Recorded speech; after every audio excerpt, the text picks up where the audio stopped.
Hello बच्चों, पिछली video के अंदर हम अपने 2 अनुच्छेद डिस्कस किए थे। आज की वीडियो के अंदर हम अगले 2 अनुच्छेद को डिस्कस करने वाले हैं।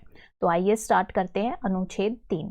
तो देखिए अनुच्छेद 3 के अंदर पहले हम जो है इसको पैराग्राफ को पढ़ेंगे, उसके बाद हम इनके आंसर देखेंगे। तो देखिए, भारत तीर्थ यात्रियों और तीर्थ यात्राओं का देश है।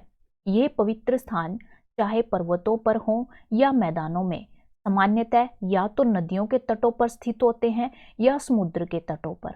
इन तीर्थ स्थलों पर जाने वाले केवल धार्मिक लोग ही नहीं होते, वरन सारे भारत से और विदेशों से जो पर्यटक और सैर सपाटे वाले लोग भी यहाँ पर आते हैं। जहाँ कहीं 2 या अधिक नदियाँ मिलती हैं, तीर्थयात्री वहाँ स्नान और पूजा करते हैं, क्योंकि माना जाता है कि वह स्थान पवित्र है। ऐसा ही एक स्थान हरिद्वार है, जो गंगा नदी के तट पर स्थित है। तो ये हमारा अनुच्छेद पूरा हुआ। अब हम फर्स्ट क्वेश्चन देखते हैं।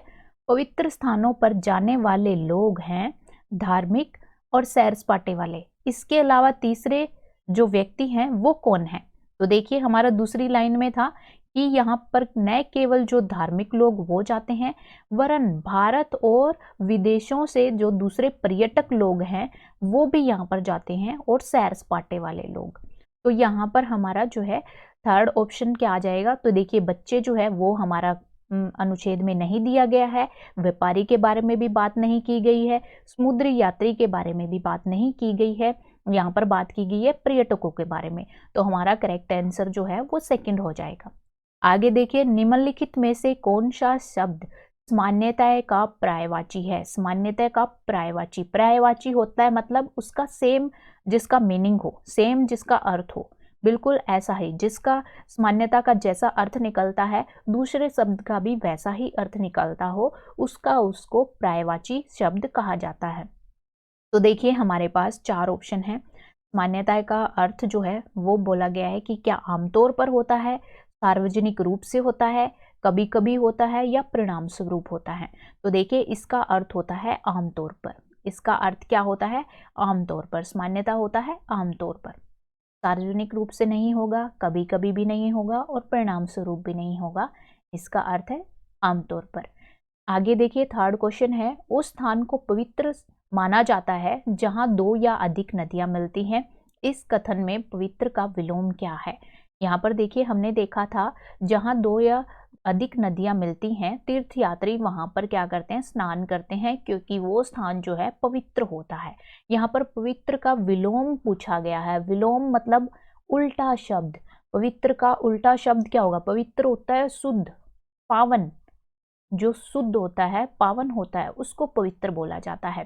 तो देखिए, ईश्वर, ईश्वरीय, ईश्वरीय क्या पवित्र का उल्टा शब्द हो सकता है? नहीं। धार्मिक, ये भी उल्टा शब्द नहीं है। धर्मनिष्ठ, ये भी उल्टा शब्द नहीं है। ये देखिए, अपावन, अपावन, पावन का उल्टा अपावन। पावन होता है पवित्र और अपावन होता है अपवित्र, यानी जो शुद्ध ना हो, अशुद्ध। तो हमारा करेक्ट ऑप्शन क्या हो जाएगा? अपावन। आगे फोर्थ क्वेश्चन देखिए, लोग गंगा नदी में स्नान और पूजा के लिए आते हैं क्योंकि इसका जल क्या है? अभी देखिए, हमने बात की थी कि ऐसा ही एक स्थान हरिद्वार है जो गंगा नदी के तट पर स्थित है। तो लोग जो है यहाँ पर स्नान करने क्यों आते हैं? क्योंकि इसका जल जो है वो पवित्र है। आगे देखिए, जो 5वां क्वेश्चन है, लोग तीर्थ यात्रा पर जाते हैं क्योंकि वे खालिस्तान होते हैं। क्योंकि वे खालिस्तान होते हैं। तो देखिए, उत्सुक होते हैं, खोजी होते हैं, वृद्ध होते हैं, या धार्मिक होते हैं। तो देखिए, उत्सुक के बारे में बात नहीं की गई अनुच्छेद के बारे में, खोजी व्यक्तियों के बारे में भी बात नहीं की गई है, वृद्धों के बारे में बात नहीं की गई है। किसके बारे में बात की गई है? जो धार्मिक लोग होते हैं। ये देखिए, धार्मिक लोग। तो धार्मिक लोग होते हैं जो तीर्थ स्थलों पर तीर्थ यात्रा के लिए जाते हैं। तो ये हमारा अनुच्छेद 3 जो है यहाँ पर पूरा होता है। अब अपना नेक्स्ट अनुच्छेद जो है वो हम डिस्कस करते हैं, अनुच्छेद नंबर 4। तो देखिए, अनुच्छेद नंबर 4 को हम सबसे पहले पढ़ते हैं। अजीत का जन्मदिन था, उसके सभी मित्र और संबंधी एकत्रित हुए थे। उसे कई भेंट मिली, जिसमें उसे किताबें, खिलौने और कपड़े थे। अजीत की चाची ने उसे एक आश्चर्यजनक भेंट दी, और वो क्या था? वह था गुलाब का एक पौधा। अजीत की चाची की भेंट अजीत को सबसे ज्यादा पसंद आती है और वह भागकर बगीचे में गया और उसने क्या किया, उसे वहां पर रोप दिया। अजीत रोज ही उसे सींचता था, सींचता मतलब पानी देता था। वह ज्यों ज्यों सुबह जागता भागकर देखने जाता कि वह कितना बड़ा हो गया है। एक दिन उसने देखा कि दो छोटी कलियां बाहर झांक रही थी। वह कलियों को सुंदर पीला गुलाब बनते देखता रहा। छोटी छोटी कलियां निकली थी और उन कलियों से सुंदर गुलाब बनते वह देखता रहा। वह प्रसन्न और रोमांचित था। उसने अपनी माँ की मदद से फूल तोड़े। उसने वे पहले दो गुलाब अपनी माँ और बहन को भेंट किए। अजीत ने निर्णय किया कि वह अपने बगीचे में और पौधे लगाएगा। तो ये हमारा अनुच्छेद कंप्लीट हुआ। अब हम अपना फर्स्ट जो क्वेश्चन है वो देखते हैं। जन्मदिन पर अजीत की सबसे अच्छी भेंट क्या थी? तो देखिए, पहला ऑप्शन है रेस की कार थी, कमीज थी, किताब थी या फिर गुलाब का पौधा था। तो देखिए यहाँ पर हमारा करेक्ट आंसर क्या है, गुलाब का पौधा, क्योंकि अजीत की चाची ने उसे एक आश्चर्यजनक भेंट की थी।